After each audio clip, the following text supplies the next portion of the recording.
Hi everyone, welcome to Rite Tonight. I'm Kara. Hello, I'm Dwayne. How are you? Alright, today we are gonna share a little bit of his story. Do you want to start? Sure. My name's Dwayne. I've been clean now for 265 days, which is 7 months and 15 days, if you were to count. And my addiction has spanned back many years. I've tried to get clean several times, but I was not able to successfully do it because of my inability to want to really have a program. Yeah. So I found myself staying clean for extended amounts of time through willpower alone, only to fall back into the same behavior instead of Right. changing my actual behavior and doing the things that's necessary for me to have a program and treat my not only my illness but any other underlying co-occurring mental disorders or any issues that I had, like major depression, which is one of the things I had. Mm-hmm. Yeah. That's definitely, I feel like substance abuse and mental health kind of go hand in hand these Absolutely. days. Absolutely. Especially with me, I suffer from that too, and a lot of self-medication in the beginning, just to kind of, calm your nerves, whatever, the anxiety of it all. And Well, my addiction really kind of started in my 20s.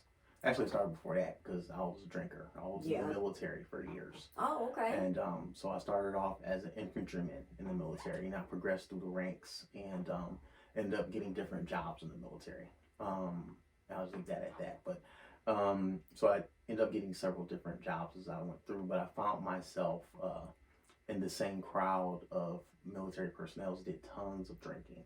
You know, it was kind of one of our weekend things. Mm-hmm. And then when I got out of the military and transitioned back into professional life, I found a big void from the camaraderie that I thought was there, and the parties, the drinking, the things I assumed were fun. Right. Went through a failed marriage, and because of all those things, I turned back to alcohol in a major way. Right. And because of things that transpired in my life, I started seeking out other avenues to fulfill this void. Yeah. Sexual avenues when I was getting involved in sex clubs and things of that nature, and it just wasn't something that ended up being very useful to me. Ended up being detrimental. Absolutely. And that's why I was first introduced to cocaine. Okay. And so being introduced to cocaine in that environment and then working in the field of the medical profession, you'll find that a lot of drugs which are abused in the medical professions, spanning from doctors and nurses and technicians and even CEOs and just so many things. The major drugs that are abused are things like alcohol, cocaine, and cocaine, partially mostly because one is legal and the other one is quickly eliminated from the system. Right. So as my addiction progressed there, and my marriage started to deteriorate, I ended up turning further into drugs and eventually progressed into crack cocaine. Okay. And it took me a very long time to get off of it. And like I said, I had my spurts. I went to several rehabs. And one rehab I went to was the Salvation Army ARC. And I stayed the women's there. Program. Oh yeah. I stayed there for 10 months. Yeah. But it didn't give me the structure that I needed. It was a great program. Yeah. But if you're not willing at the time, then you can't receive the benefits of what people are trying to give you. Yeah. So I had a want to be clean. I had a want to get my life better, but I was at that point in time unwilling to deal with the consequences of my actions. Right. And not to mention the I won't say disorders, but the mental and emotional catastrophic results that the addiction had done to me. I was unwilling to face that those were issues. Right. So that's kind of my story about the addiction per se. What was that your first treatment center that you had attempted? Was the ARC? Yeah. No. Well, not really. I went to Acres of Hope. Okay. But at that point in time when I did that, that was more of a let me get my family off my back Gotcha. type deal. Yeah. It was only for a couple of weeks. Mm-hmm. And consequently, it was not very effective. Not to mention that I had a family and still have a family full of addiction. Right. Almost a lot of my family members have been addicted to heroin or crack cocaine at some point in their lives. And I came back to Michigan because I wasn't in Michigan for years, almost 20 years, because I knew that they had had addictions and they had found a way to get clean. And so I came back here with the expectation of doing that, but the willingness again was not there. Right. And then the area I was in, the location I was in, the money I was making all made these things very accessible to me. Mm-hmm. Only the fact that, you know, those things also were short-lived. The money, the jobs, the quote-unquote friends, which were really using associates. Yeah. It all kind of crumbles when you get deep into your addiction and you have to go to rehab, because then you don't have the transportation, the housing, or the money that you need to be able to do those things. And they kind of turn into a dark period in your life. Mm-hmm.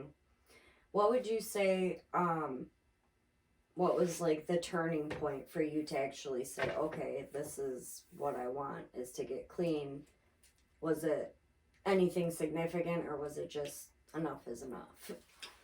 Well, it's a hard question, because I don't think a lot of people ever really know that it's time.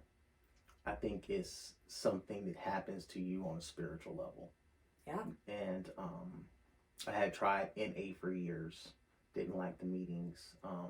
But, you know, everyone has their own way of recovery. That's right. You know, NA, AA, Dharma, all these things are great. You have to find where you fit in.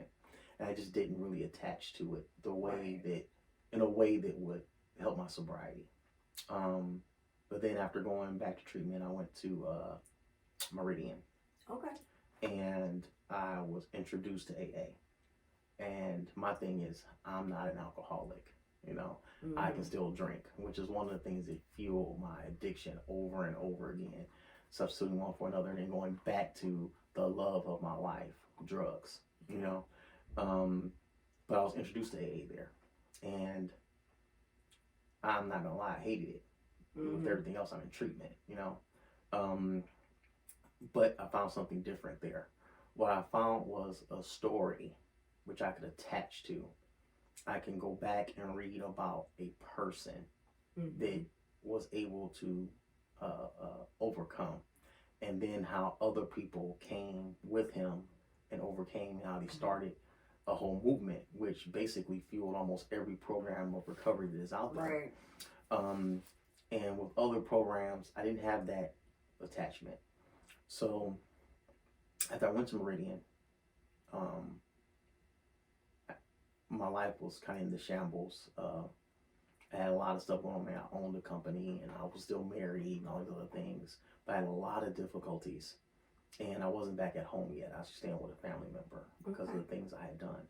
Right. And consequently, I relapsed immediately, and I had to go back. So I went back to rehab, and actually I chose a sponsor while I was there the first time. And I was dreading being back because I was going to have to face this guy that I told I was serious. But the blinking moment for me, the moment that made me say, I have to do what other people have done, which is have gone this road and found a way out without reservation, versus me trying to blaze my own path. The moment was when my sponsor looked at me when I got back, and he told me, it's all right, relapse doesn't have to be a part of recovery, but oftentimes it is. Then he said, the great part is that today you have a choice. And it was amazing because I'd heard that so many times. There you had a choice. There you have a choice, just for the day. But because I had been involved in AA, I read about, you know, Bill, and I read about Edie Thatcher, and I read how Edie had sat in that dining room with him and had talked to him about what he was doing with the Oxford group. And it was at that moment in that space where Edie proposed the ultimate question to Bill. And that ultimate question, not ultimate question, but the ultimate proposal. And that was, why don't you choose a God of your understanding the way you figure it out, the way you see it, of your own conception, and that was his spiritual awakening. And in AA, it talks about having a spiritual awakening and also an educational awakening. And so that day in December, I think it was like the 14th of 1934 or something, it resounded in my head, and I always said, man, I wish I could just click like that. And it was right then, at that moment, when he told me for the 1000th time that someone has told me, you have a choice. That was my spiritual moment, like Bill had a spiritual moment. And I said, you know what? I really do. I can choose not to be a drug addict or an alcoholic. I can choose to be sober. And I don't have to fall into the category of what other people think. I can choose a God of my understanding. I can work a program based on the way it's written and not care what people think that I'm going here or doing that. And once I did that, significant changes started happening in my life.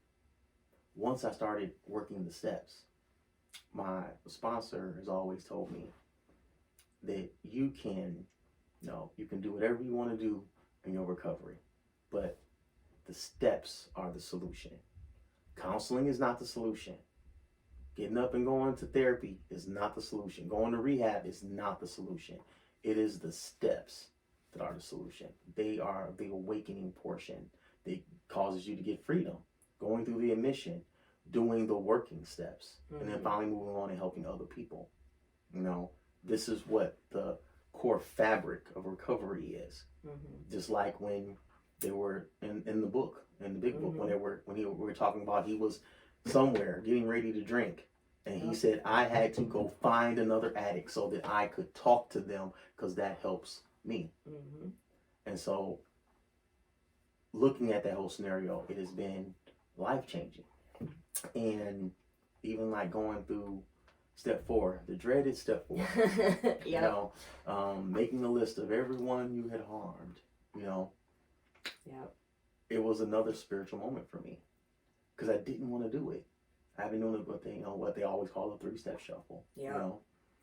I'm staying in a recovery house a mile away from my own home. Big, beautiful home, not was able that tough for you? It was super tough. Yeah. It was super tough. Especially when I was able to get out on pass and my spouse was like, you're not coming here. Right. But, I can't say that things were bad for me as they could have been. Because I did have a luxury. And the luxury was that I had access to money.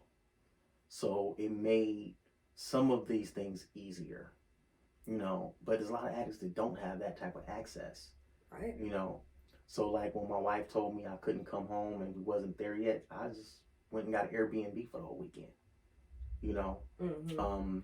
but then that had its own drawbacks as well because it gave me a false sense of still having control. It gave me a place where I think I could still do what I want to do. And it was one day in the Airbnb that I sat there and I looked at the 4-step papers that I had wrote, and I said, this is all BS.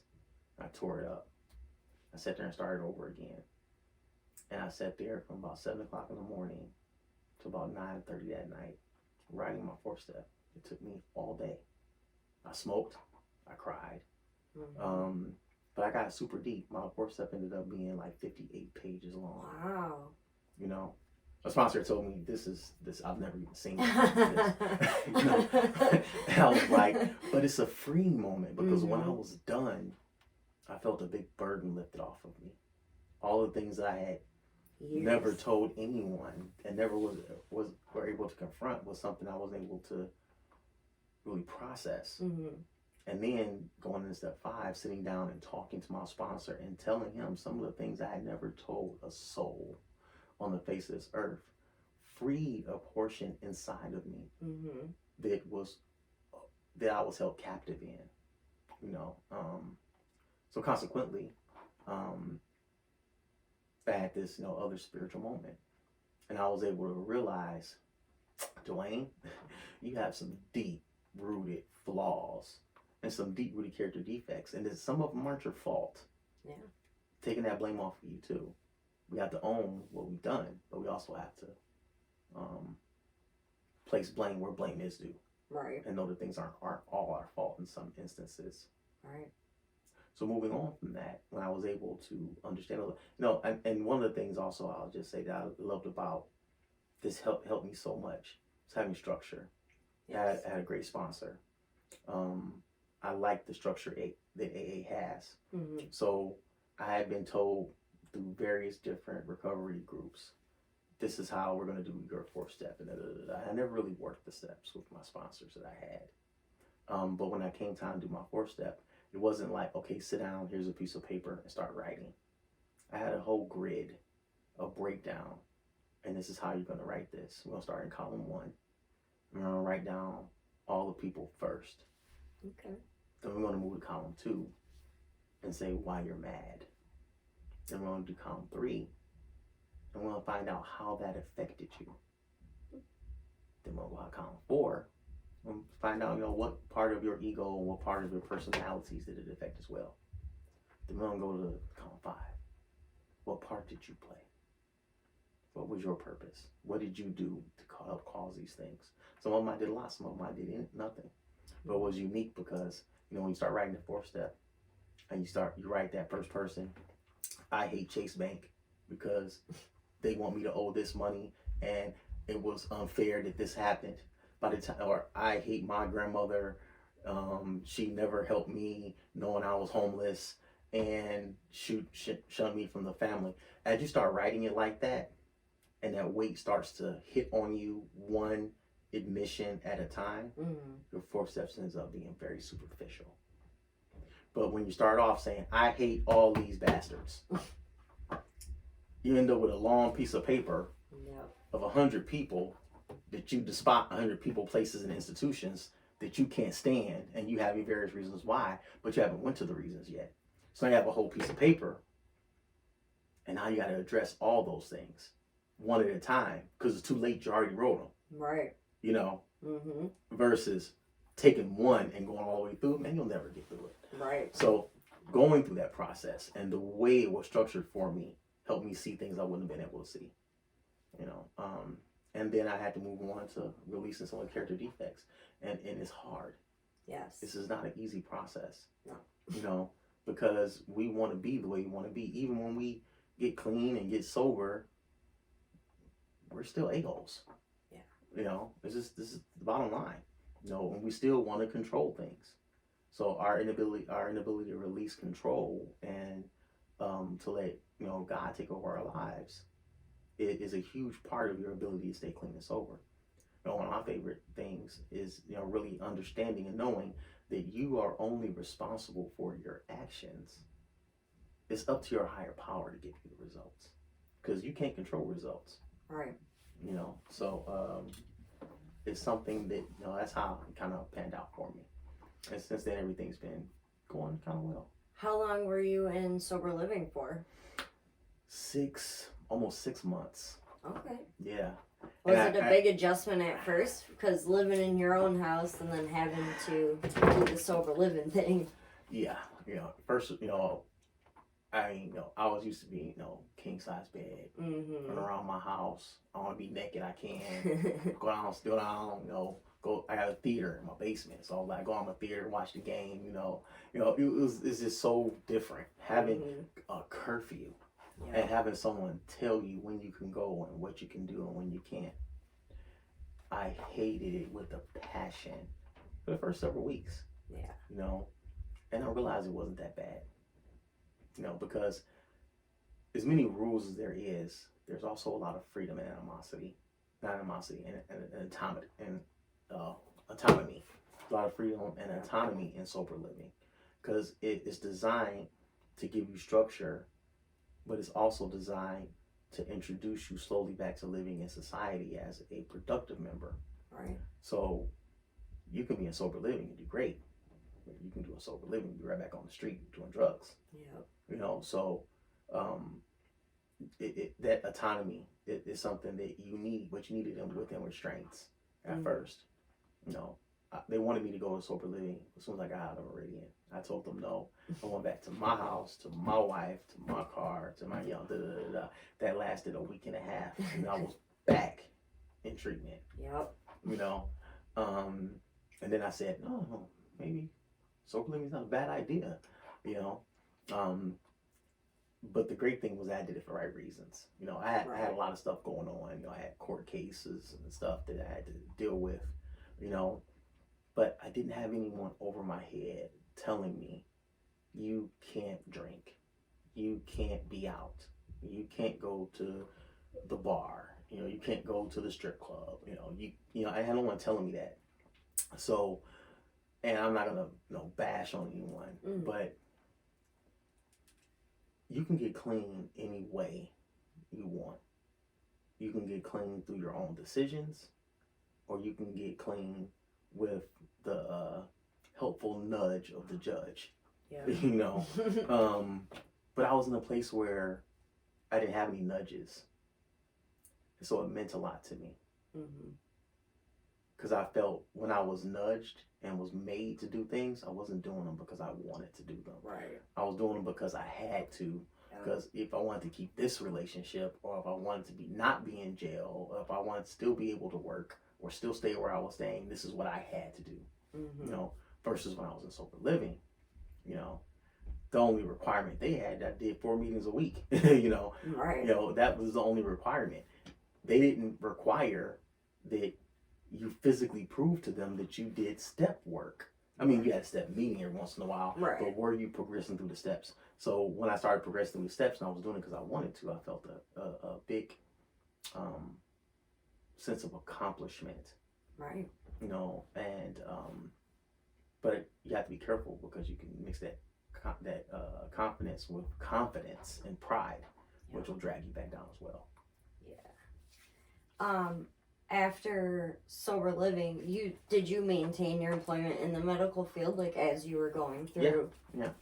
Awesome. But it was hard though. Yeah. It was hard because, you know, I didn't want to get up and go to work, you know, and, you know, since I was in a place where, you know, I was the owner of a company, you know, my spouse was the second owner. She took over, really. Okay.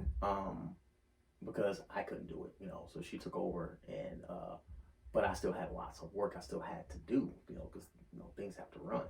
Right. You know, I don't have to necessarily be there in the medical profession doing it, but I still have a business that has to work.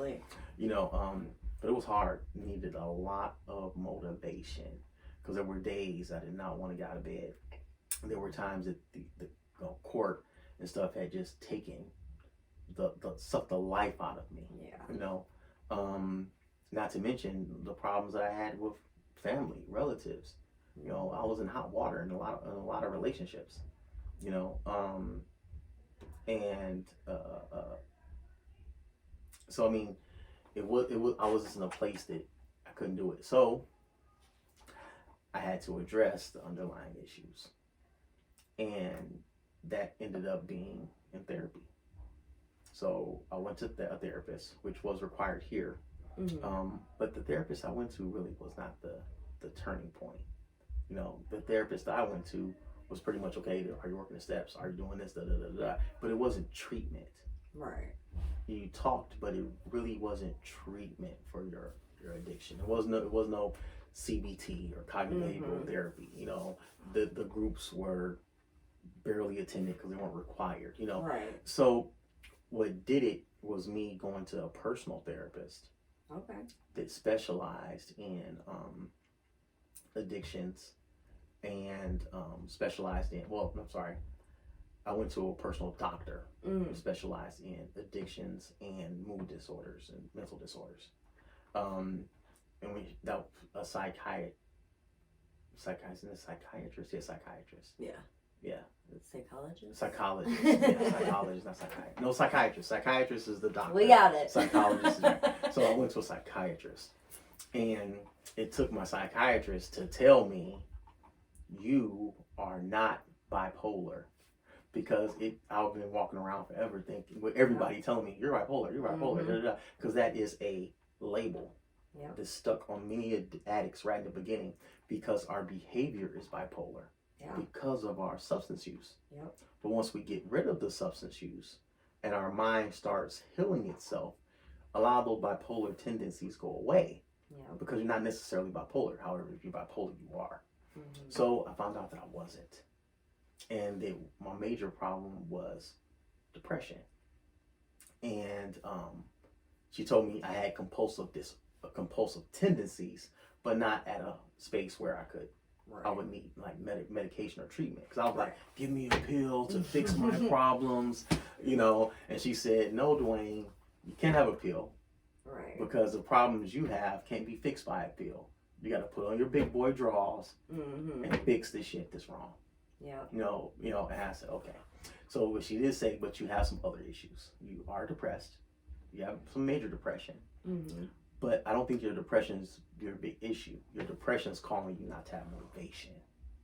So she started me on a drug called Wellbutrin, which is popular because people use it to stop smoking cigarettes and depression. But I ended up taking a very large dose, considered a large dose. And one of the side effects of the medication is that it really helps with motivation. Because I was on another antidepressant first, and that antidepressant, it kind of made me smile on the outside but still cry on the inside. Yeah. But it wasn't doing anything for my ability to be motivated, to get up, to go to work, to do the steps, to repair my relationships. So when I started taking the Wellbutrin, after several weeks, I noticed that turn in my motivation. And it wasn't so much my mood, it was my motivation that was improving, because my mood was still kind of crappy. Yeah. But as I started doing things I was supposed to do because I had motivation, my mood started improving because I was taking care of the things I needed to. So you absolutely have to treat your underlying disorders. For sure. And it makes a big difference. Yes. What would you say, I don't know if you want to get into what you do medically a little bit. Have you noticed, was it hard for you to maintain, once you started getting more motivated, was it hard or easier for you to maintain work and all that? Absolutely, because my main motivation was not wanting to go to work. And then when you are your own boss, you make your own schedule. So, right. Who doesn't want to screw off and go play golf or fish or hang out or do nothing,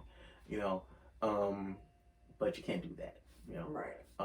So it was, and I will go into that as well because what I do is important to me and it's important to the world, and people don't realize how important they really are.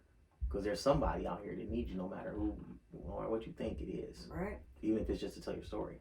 Mm-hmm.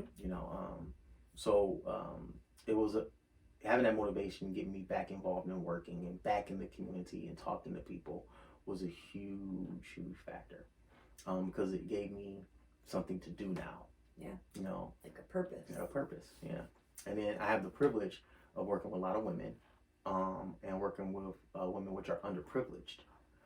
So I see a lot of addiction and I see a lot of co-occurring disorders. So it's a beautiful thing to be able to help someone along a journey that you went on. Yes. And sometimes it works, sometimes it don't. But, hey, again, I'm only responsible for what I do. I'm not responsible for the results. I have to leave that in my higher power's hands. Right.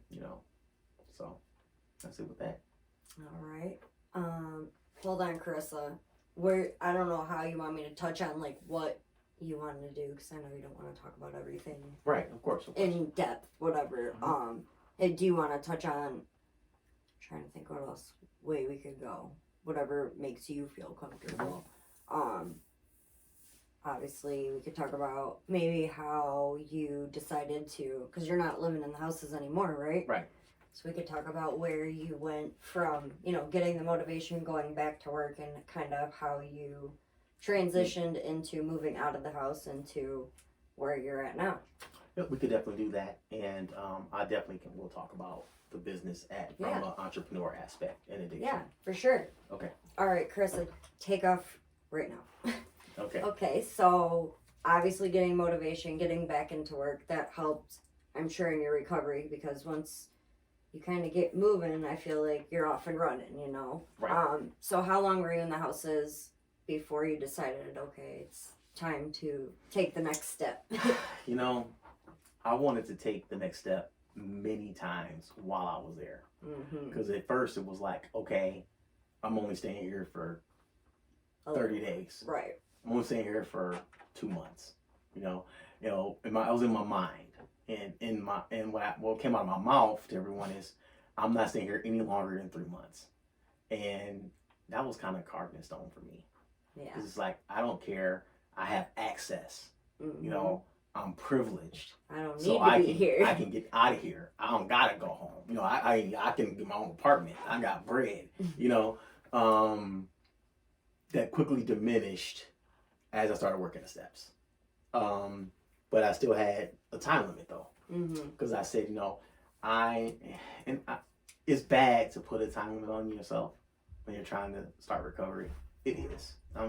Looking back on it, it just is.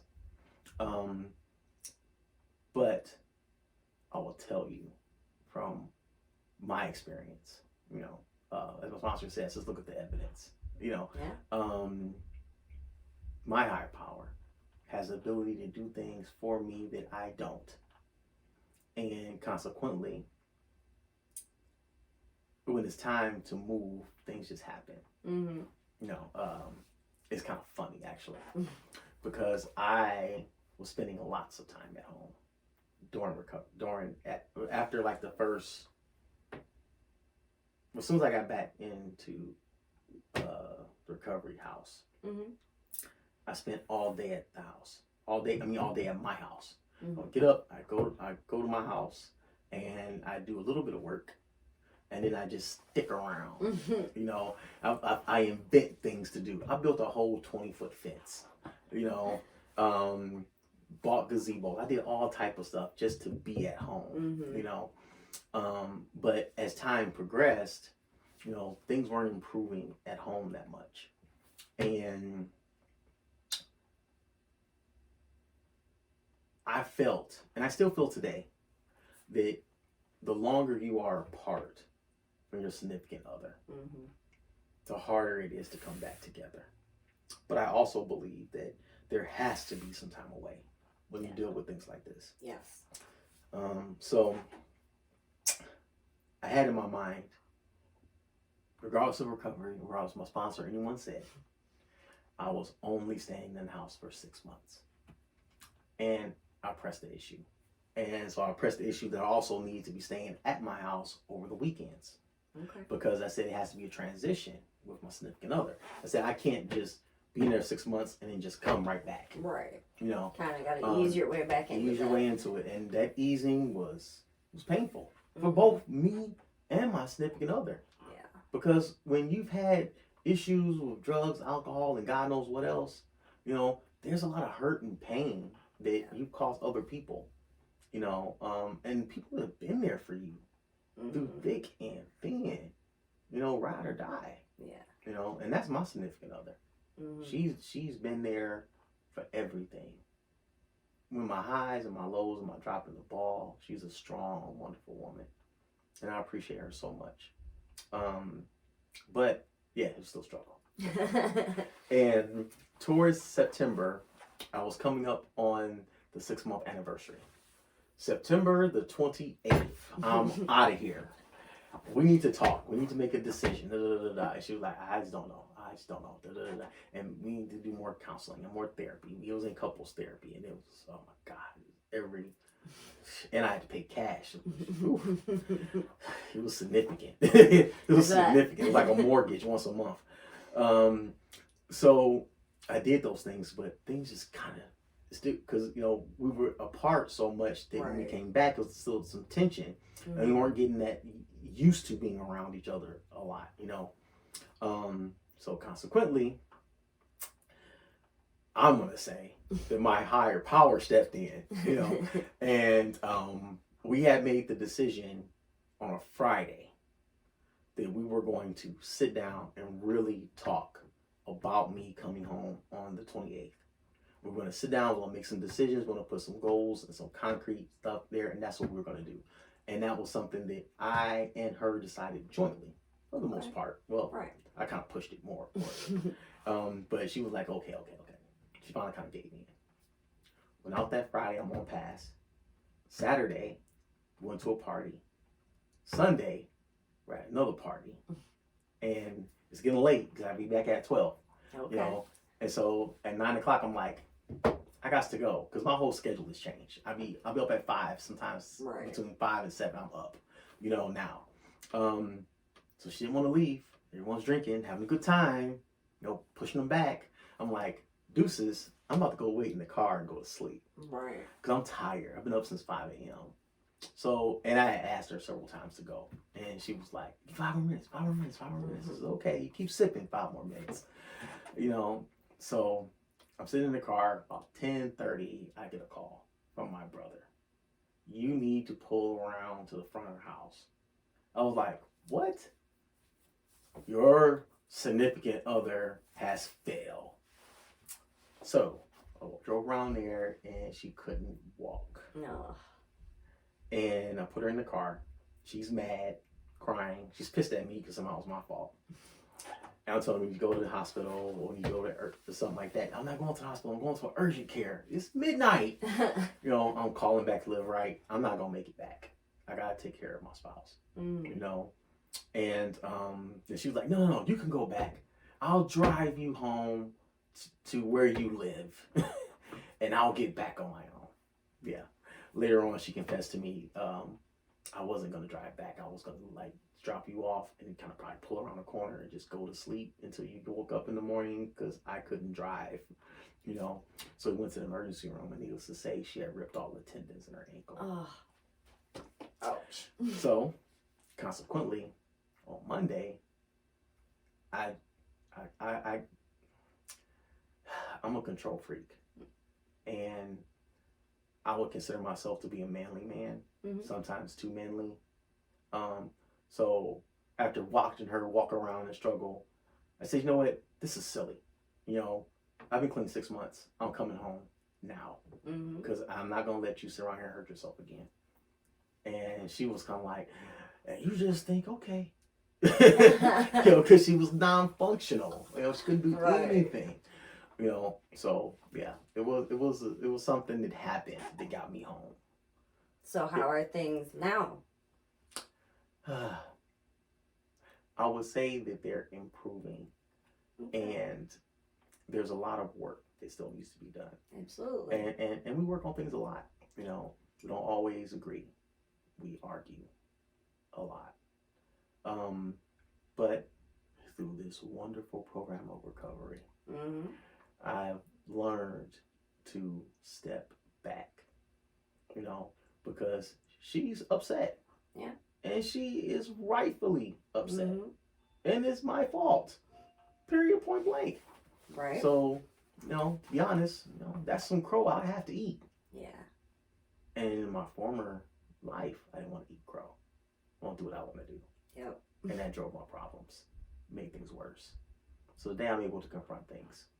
I'm able to sit there, and when we have a disagreement, or when she has an emotional uprising, and I want to just get in the car and leave, which I have said, there's something that stops me when I get to the door, because I can't run away from my problems anymore. I have to confront them head on. Right. And I found out that most of the time, when I confront them with my spouse, and when I let her confront me, because sometimes she needs to confront me, when I let that happen versus being defensive and losing it and like that, when I let that happen, maybe 70% of the time, we end up talking it out. A lot of yelling, and it calms down, but we end up talking it out. and we end up going to bed together. Not always in the best moods, but better than what you but started. better when we started. That's awesome. You know, and that's important because not that this show is about marriage, but recovery is really about relationships. Yeah. Because we destroyed them. Absolutely. And if we don't try to repair them, and we just kind of let everything go, we're just running from our problems. And we don't end up solving any of our relationship issues, which means we definitely not solving any of our own shortcomings. Because we're just saying, right. Screw you, bounce, I'm going to just go be me. And then we'll be back in the same old rhythm. Yep. You know, so. Well, I'm glad to see that things are progressing for you and you're back at home. That's awesome. Yeah. What about your job? How has that been? Has that been progressing as well? Yes, it has. You know, I've taken a different role because I was a control freak. So now I'm more of an owner. Because I always wanted to be the one doing all the work. Right. You know, I have to step back and let other people do the work. You know, because I have to relieve certain stressors on me. Those stressors were key points. When you voluntarily put the world on your shoulders, be prepared to crumble because you don't have the ability to carry that type of yoke. Right. You know, so once I step back a little more, and I have not stepped back as much as I need to by any means, but once I started stepping back a little more and really started trusting God a little more in the things and stopped trying to push the results with my own actions, things started getting a lot better in that area. You know, because being an entrepreneur, and it's already hard enough. That's a lot of stress, right? Yeah, it's already hard enough. And then when you add, you know, addictions and problem relationships, and then you add your own, you know, completely screwed up personality, you know, it creates a lot of problems. Now, I had employees that hated me, hated my guts, because I talk to anybody any type of way. Right.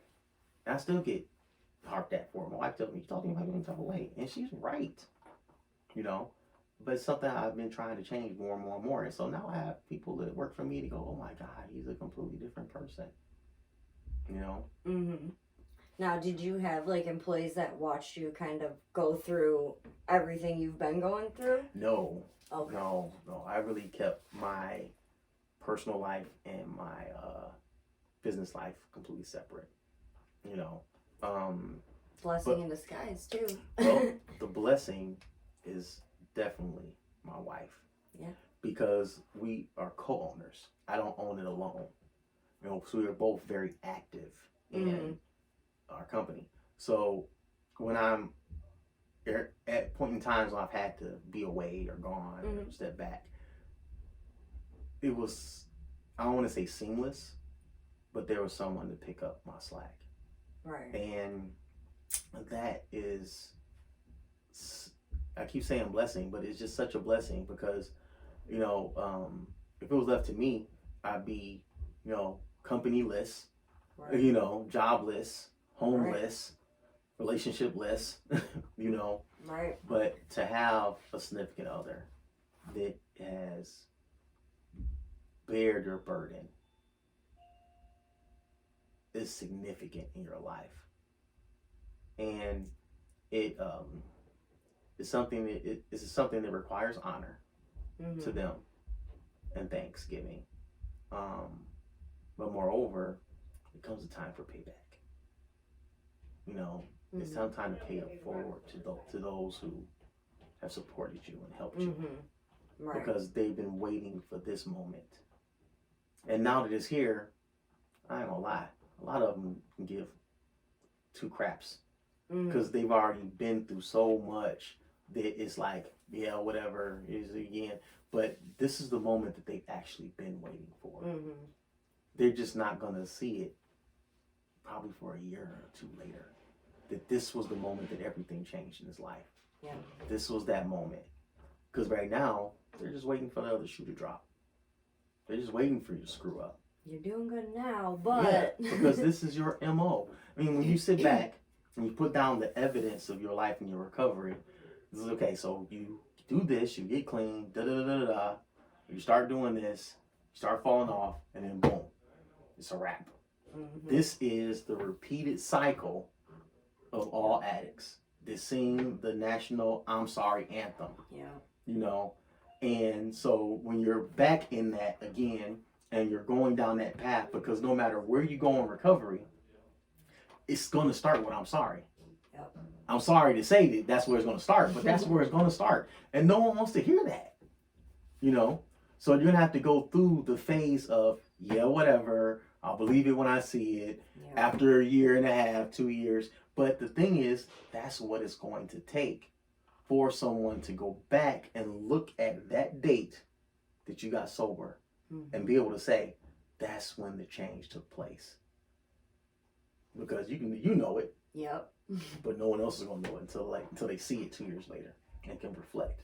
And it does take time, especially if it's, like for me, I like to say I was a chronic relapser. So those broken relationships stay broken for a while just because they didn't believe or want to see the change. Yeah. And, it does take time. And the fact that, you have your support system and your wife to kind of work with you as you're changing. Well, one of the things I also had to face is this, because I have no illusions. Because I've had a lot of illusions in my past. So I was very grandiose about outcomes of things. Nothing's guaranteed. Yeah. There's a lot of people that don't really care no more. And you have to come to that conclusion. You have to really embrace the fact that not everyone is going to give a damn about you anymore. Right. When you are doing the 9th step, and you're in the process of making your amends, there are people that don't want to hear it. Right. That's why you have to work closely with a sponsor, because you have to really decipher who you're going to make an amends to and when.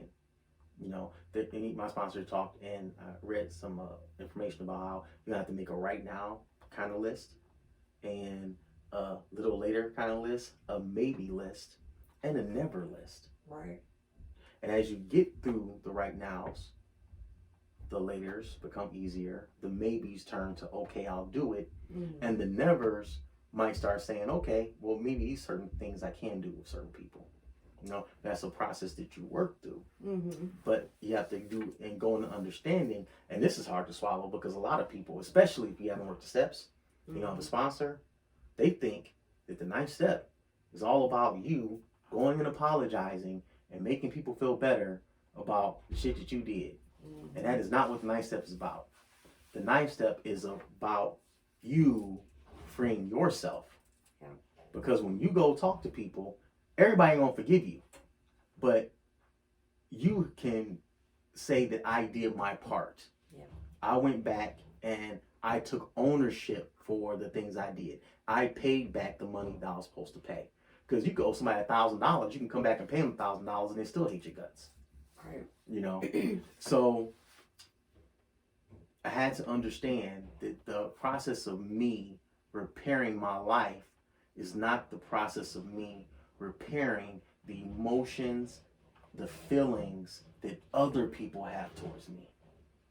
All I can do is repair the behavior that I did to cause those type of problems.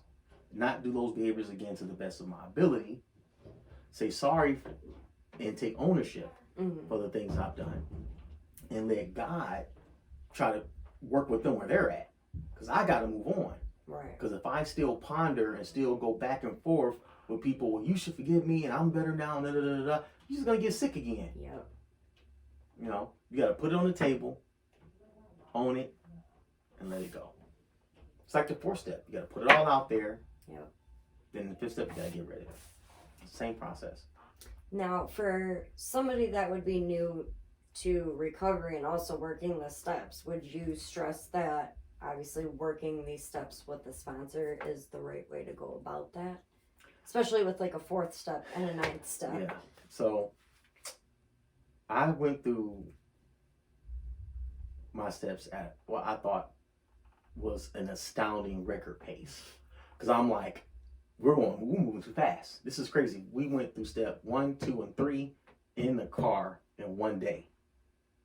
And I'm like, this is not right. I was like, I shouldn't have this guy be sponsoring me because he's going too fast. But then I look back on it and read, and it actually says how when Edie was in the room with Bill, how they took steps like 1 through 5 right then. You know, so there's no time limit of how fast or how slow you go these steps. Is doing them. Because you got to do them again anyway, but it is doing them. Now, when it comes to your question, I don't want to project on anyone how to recover. But I can share my experience. And my experience was that for me, the only way that I was going to be successful was to go to meetings, to get involved, to get a regimen in my life. I get up in the morning, I pray, I meditate, I read my literature. I do it almost every day. To have a sponsor, which I had, and work through the steps and shut the hell up. That was the formula that got me to this room right now. And that formula may work for other people. My personal opinion is that the steps are the solution. And if you do not do the steps, then the likelihood of you recovering is very low. But there's more than one way to recover. And I stress that. AA is not the way for everyone. NA is not the way for everyone. Dharma is not the way for everyone. You know?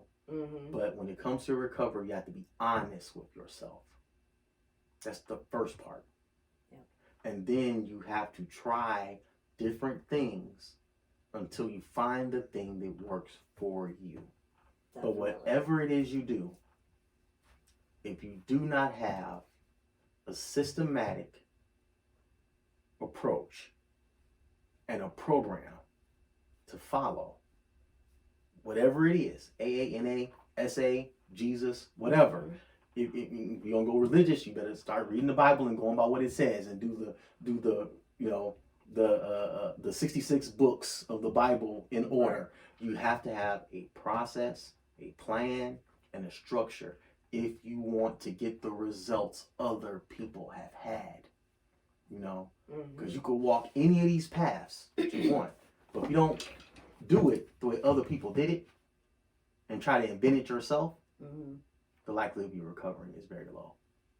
So the short answer is, if you want to recover, find someone that is recovered and do what they did. And most likely you will get the same results. Now, what would you say, if you want to touch on it, about the part you play in the community in helping these women? Yeah, of course. You know, I see a lot of women, and we actually help more than women, you know, because there are caregivers that you know, care for children and loved ones. But you know, my main focus is making sure that we help the women navigate the system. You know, if they have issues with housing, we give them resources for housing. If they have issues with addiction or issues with depression, we get them counseling that they need. That we educate them through whatever issues they have from a social and medical aspect they have going on. Transportation problems, help figure that out. You need clothes, you need food, you need diapers, you need stuff for your baby, you know, whatever it is that you have a need for. Our goal at our company is to help meet that goal through our own resources and through the resources of the community around. I have a lot of relationships with a lot of places. You know, I hope to build a relationship with Live Right.